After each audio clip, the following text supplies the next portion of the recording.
23 of 48, 296 yards, sacked 7 times.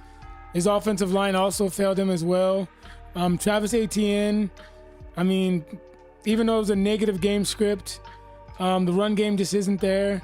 Travis Hunter had a good game, 8 catches, 101 yards, 1 touchdown. But Brian Thomas Jr. is hurt.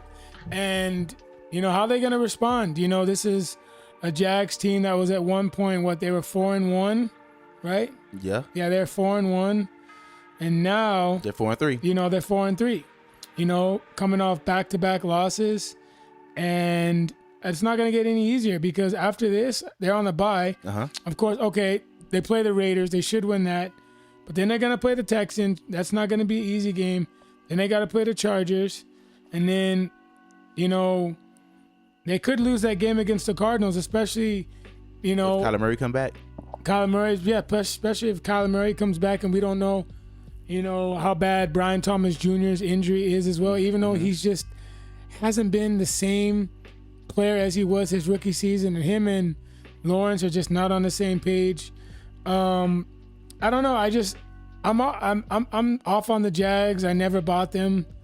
But you bought them to beat the Rams. Yeah, I bought them to beat the Rams because no Puka Nacua. And when was the last time?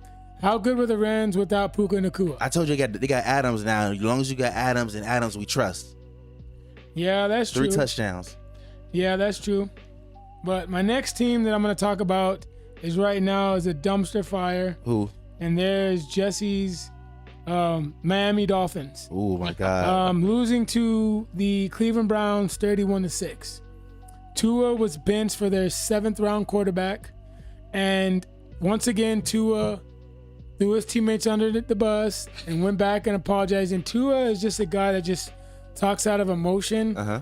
And, we all can do that at times, but it's like you're a professional athlete. You cannot be saying that about your teammates, especially being the quarterback. You got to be calm, cool, and composed. It's because you're not doing Alabama. That.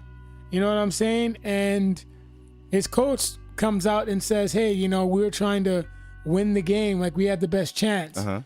Bro, you're down 31-6. What do you mean you have the best chance? Like that's they could have turned around. Ultimate disrespect. And then Waddle get hurt too. Pretty much him and his coach are beefing. But let me go over Tua's stats. Okay.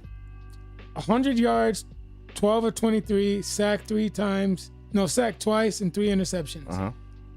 QBR of 24. Ew. Achane had a good game, 13 carries, 82 yards. Uh-huh. But Jalen Waddle was non-existent. 1 catch, 15 yards. And Dolphins, what are you doing? Just get rid of Waddle. Like, you're holding him hostage. He doesn't, you're wasting his years. I understand he could make the argument best player or second best player on that offense because Tyreek's probably going to be gone, but you need to blow it up. At the trade deadline, get active, call a team that needs a wide receiver. You know what I'm saying? Because, it's just that locker room is chalk. It's and toast. McDaniels needs to go too. For real? Yeah, he needs to go too. You see what his mom said, saying, don't put RG3 on my son? He's not no RG3. McDaniels, bro. Oh. Horrible. Sorry. Yeah.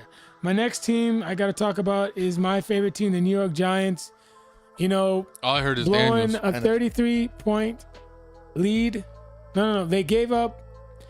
The defense scored 30. This is Giants? Yeah, the defense scored 33 points in the 4th quarter. Unacceptable. Shane Bowen, once again, the way that he plays, he has 3 linemen and the rest are out back. He's playing in prevent. What happened against the Cowboys game? Same thing happened. You rush 3, the rest of the guys are playing deep. And what I don't even understand is why isn't Abdul Carter, the guy you literally drafted with the 3rd overall pick, and Dexter Lawrence, your Pro Bowl defensive tackle, not on the field in that time? It doesn't make sense. And if I'm the Giants GM, I'm meeting with my defensive coordinator and be like, hey man, tell me why you think I I should trust you. Why should I trust you? This is unacceptable. True. And if I'm the Giants GM, I'm also looking at the head coach, and I'm like, okay, on a positive, we got our quarterback. We got a stud running back. So with that being said, can I count on this coaching staff to help elevate this player? Because these games we're in, but we're not finishing them consistently. And that's going to be a problem. Because the Giants right now have a bunch of moral victories, and that doesn't do anything for you, in the professional football league. Like, yeah, it's cool and all, but it's got to translate to wins. Yes, we got rid of our kicker. 3 extra points in 2 games, by the way. Horrible. Yep. And the Giants need to call the Raiders. Hey, what do you want from Myers? Okay, we'll give you Deonte Banks because he sucks. Trade him straight up, or call the Dolphins, or call the Saints. The Giants need to make a trade for a wide receiver by the deadline. Because you need to be able to see, okay, like I want to get these pieces for next year as well, to go into the next season. So if the Giants are really serious about the future, then they need to give Jackson Dart all the help he can. And by doing that is trimming the fat. The defensive coordinator, putting him on a short leash.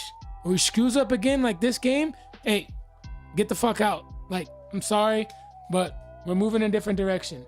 But yeah, I just, I'm just disappointed.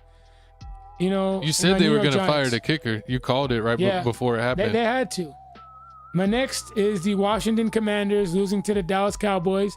And the only reason being is because the Washington Commanders, they're just not healthy. They didn't have Scary Terry going into that game. They didn't have Deebo Samuel. Jaden Daniels ended up getting hurt. And when you have Luke McCaffrey, who's not a bad player, but he's not a number one, as your number one receiver, you're in trouble. And you have Marcus Mariota, who's what, like maybe, how old is Marcus Mariota? 36? He's up there. I know, he's up there. But he's your starting quarterback now. He sucks. And then the Commanders don't have a consistent run game, and their defense has not been playing well lately. It's an appetite for disaster. And Cliff Dingleberry, once again, just another chalked game scripts. And I told y'all about Cliff. There is a lot of times where Dingleberry just has these chalked game scripts.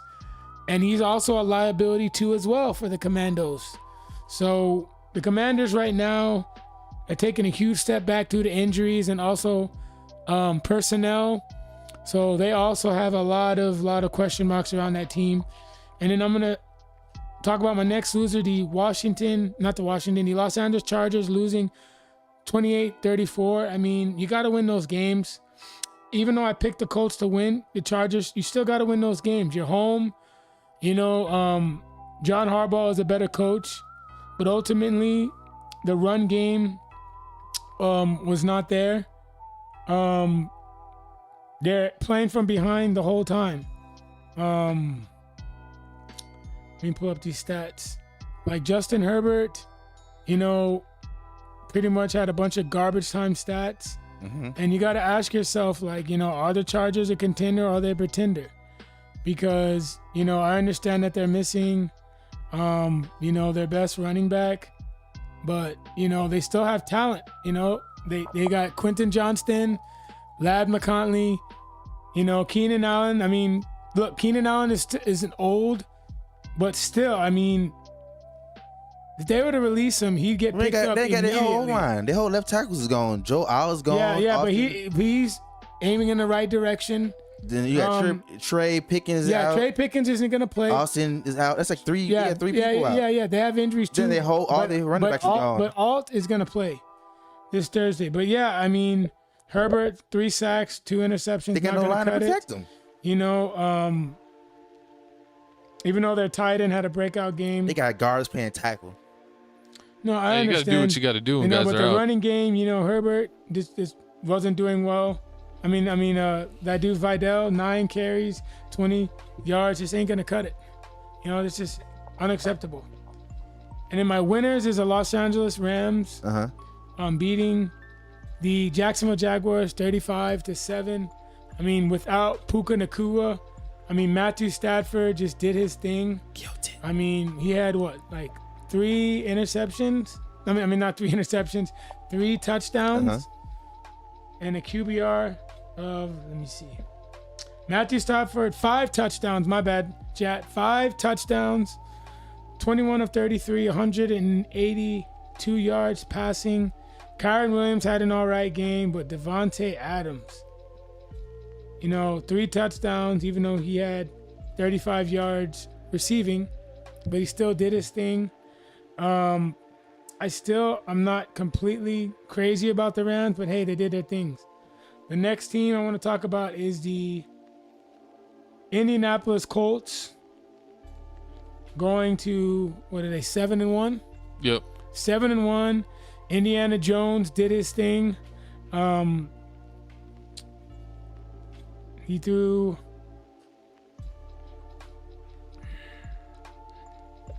What did he throw for? 288 yards, 23 of 34, 2 touchdowns. He's only sacked once. Jonathan Taylor, 16 carries, 94 yards, 3 tutties. Tyler Warren, 4 catches, 69 yards, 1 touchdown. Pittman, 7 of 58, a touchdown. I mean, this offense just, is just clicking. Danny Dimes, that man. In correction, they are 6-1. But yeah, Danny Dimes, man, what are you thinking?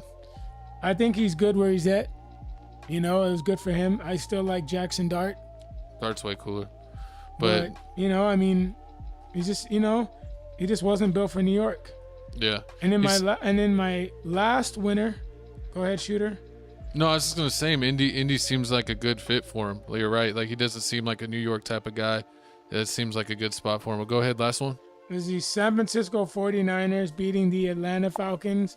And the Falcons, like, again, I told y'all, they're an underdog home team because they can't win on the road against good teams. But, I got to give props where props is due. Mac Jones, even though he didn't have a great game, Christian McCaffrey really won the game for him. 24 carries, 129 yards, 2 touchdowns, and also 7 catches, 72 yards receiving. And he pretty much did his thing. I mean, he pretty much carried that team. I mean, the wide receivers, were nowhere to be seen, but that was strictly McCaffrey that did his thing. But my thing, my concern with the 49ers moving forward is them staying healthy and also old age. And also asking a lot of Christian McCaffrey because he's having to play running back and receiver. Yeah, so have him do it all. Hey, they're able to win the game with only him doing something, but, you're not going to win playoff games at Super Bowls when, your Pro Bowl tight end's just doing cardio. That's unacceptable. Thanks. You got to get Kittle the ball. There's no point in playing him if he was just going to be a cheerleader. You know what I mean? But anyways, those are my winners or losers of week 7. Hey. Shout out to Seth for the winners and losers. Let us know if this is your favorite segment of the show, but we're going to jump to one of